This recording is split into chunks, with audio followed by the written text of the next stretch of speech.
Nellie Bly was a journalist. She moved to New York City in the late 1800s and worked for the New York World and newspaper. One of Bly's first assignments was to write about Blackwell Island, an institution for mentally ill people. To understand the conditions there, Bly pretended to be mentally ill herself and was admitted to Blackwell's Island.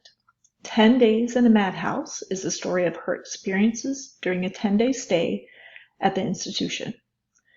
Bly uses rich vocabulary to describe her experiences in content to help figure out that context can help you figure out what these words and phrases mean. Context is the language surrounding words and phrases in a reading. Let's get started. This is a photo of Blackwell's Island. You can find the story in your book on page 80 to 100. It's an excerpt from her full book called 10 Days in the Madhouse. Here's another picture of Blackwell Island from 2020. The institution has since been abandoned.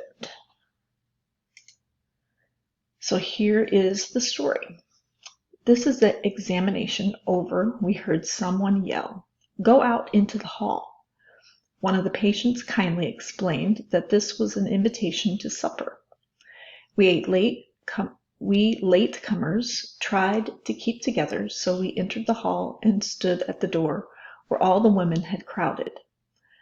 How we shivered as we stood there. The windows were open and the draught went whizzing through the hall. The patients looked blue with cold, and the minutes stretched into the quarter of an hour. At last, one of the nurses went forward and unlocked the door, through which we all crowded to a landing of the stairway. Here again came a long halt directly before an open window. "How very imprudent of the attendants to keep these thinly clad women standing here in the cold," said Miss Neville. I looked at the poor crazy captives shivering and added empathetically, "It's horribly brutal." While they stood there, I thought I would not relish this supper that night. They looked so lost and hopeless. Some were chattering nonsense into invisible persons, others were laughing or crying aimlessly, and one old gray-haired woman was nudging me, and with winks and sage noddings of the head and a pitiful uplifting of the eyes and hands was assuring me that I must not mind the poor creatures, as they were all mad. "Stop at the heater," was then ordered, "and then get in line 2 by 2. Mary, a companion, how many times must I tell you to keep in line? Stand still." And as the orders were issued, a shove and a push were administered, and often a slap on the ears. After this third and final halt, we were marched into a long, narrow dining room, where a rush was made for a table. The table reached for the length of the room and was uncovered and uninviting. Long benches with backs were put for the patients to sit on, and over these they had to crawl in order to face the table. Placed close together all along the table were large dressing bowls filled with pinkish-looking stuff, which the patients called tea. By each bowl was laid a piece of bread, cut thick and buttered. A small saucer containing 5 prunes accompanied the bread. One fat woman made a rush and, jerking up several saucers from these around her, emptied their contents into her own saucer. Then, while holding to her own bowl, she lifted up another and drained its contents at one gulp. This she did to a second bowl in shorter time than it takes to tell it. Indeed, I was so amused at her successful grabbings that when I looked at my own share, the woman opposite, without so much as "by your leave," grabbed my bread and left me without any. Another patient, seeing this, kindly offered me hers, but I declined with thanks and turned to the nurse and asked for more. As she flung a thick piece down on the table, she made some remark about the fact that if I forgot where my home was, and I had not forgotten how to eat. I tried the bread, but the butter was so horrible that one could not eat it. A blue-eyed German girl on the opposite side of the table told me I could have bread unbuttered if I wished, and that very few were able to eat the butter.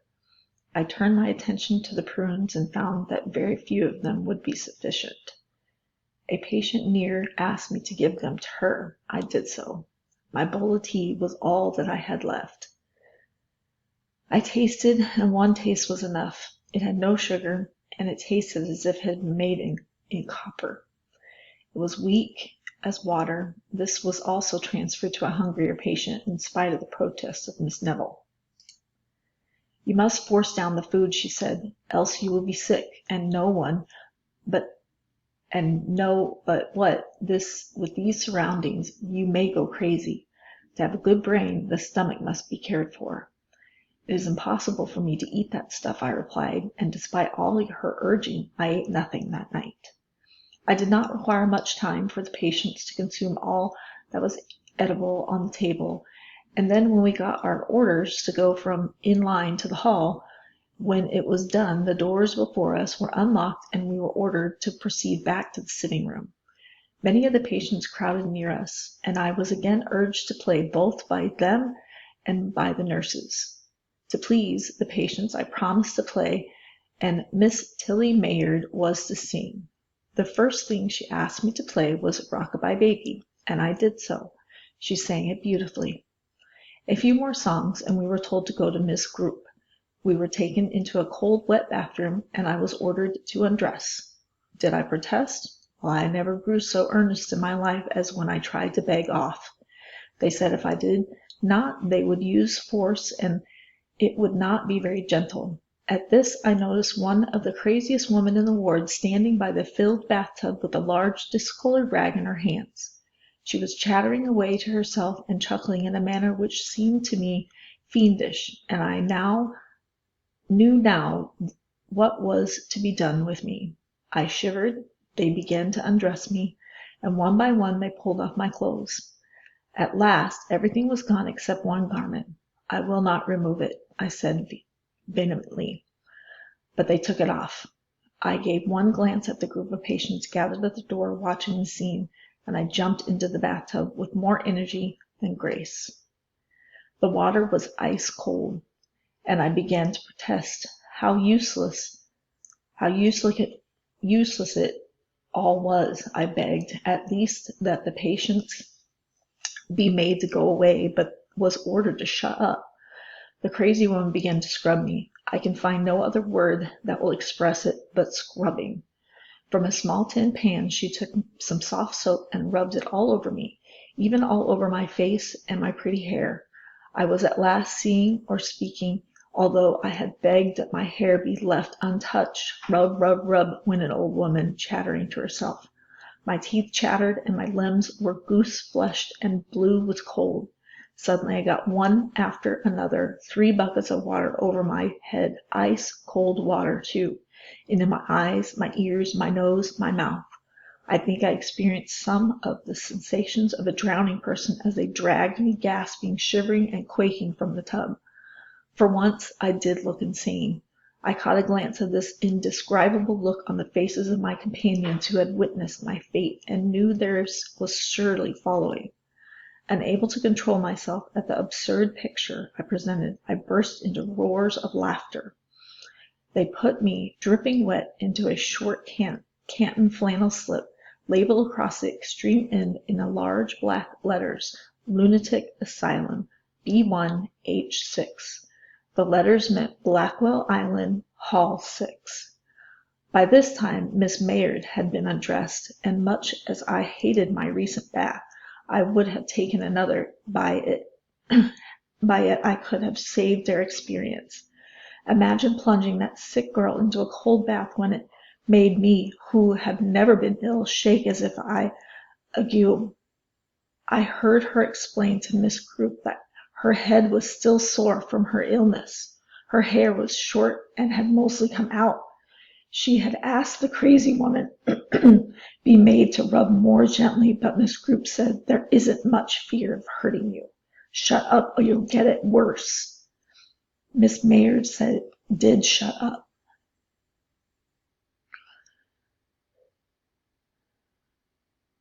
And that was my last look at her for the night. I was hurried into a room where there were 6 beds, and I had been put into bed when someone came along and jerked me out again, saying, "Nellie Brown has to be put in a room alone tonight, or I suppose she's noisy." I was taken to room 28 and left to try and make an impression on the bed. It was an impossible task. The bed had been made high in the center and sloping on either side. At the first touch, my head flooded the pillow with water, and my wet slip transferred some of its dampness to the sheet. When Miss Group came in, I asked if I could not have a nightgown. "We have not such things in this institution," she said. "I do not like to sleep without," I replied. "Well, I don't care about that," she said. "You are in a public institution now, and you can't expect to get anything. This is charity, and you should be thankful for what you get." "But the city pays to keep these places up," I urged, and pays people to be kind and unfortunates brought here." "Well, you don't need to expect any kindness here, or you won't get it," she said, and she went out and closed the door. A sheet and an oilcloth were under me, and a sheet and black wool blanket. I've never felt anything so annoying as that wool blanket as I tried to keep it around my shoulders to stop the chills from getting underneath. When I pulled it up, I left my feet bare, and when I pulled it down, my shoulders were exposed.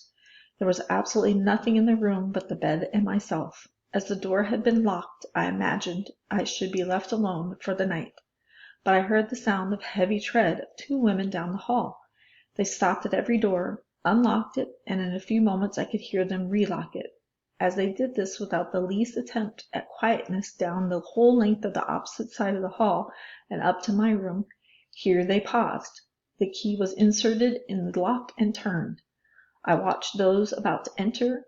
In they came, dressed in brown and white striped dresses, fastened by brass buttons, large white aprons, and a heavy green cord around the waist, from which it dangled a bunch of large keys and small white caps in their heads. Being dressed as there were attendants of the day, I knew they were nurses. The first one carried a lantern, and she flashed its lights into my face while she said to her assistant, "This is Nellie Brown." Looking at her, I asked, "Who are you?" "The night nurse, my dear," she replied. And wishing that I would sleep well, she went out and locked the door after her. Several times during the night they came into my room, and even had I been able to sleep, the unlocking of the heavy door, their loud talking, and heavy tread would have awakened me. I could not sleep, so I lay in bed picturing to myself the horrors in case a fire should break out in the asylum. Every door is locked separately, and the windows are heavily barred so that escape is impossible. In one building alone, there are, I think, Dr. Ingram told me, some 300 women. They are locked 1 to 10 to a room. It is impossible to get out unless these doors are unlocked. A fire is not improbable, but one of the most likely occurrences. Should the building burn, the jailers or nurses would never think of releasing their crazy patients. This I can prove to you later when I come to tell of their cruel treatment of the poor things entrusted to their care. As I say, in case of fire, not a dozen women could escape.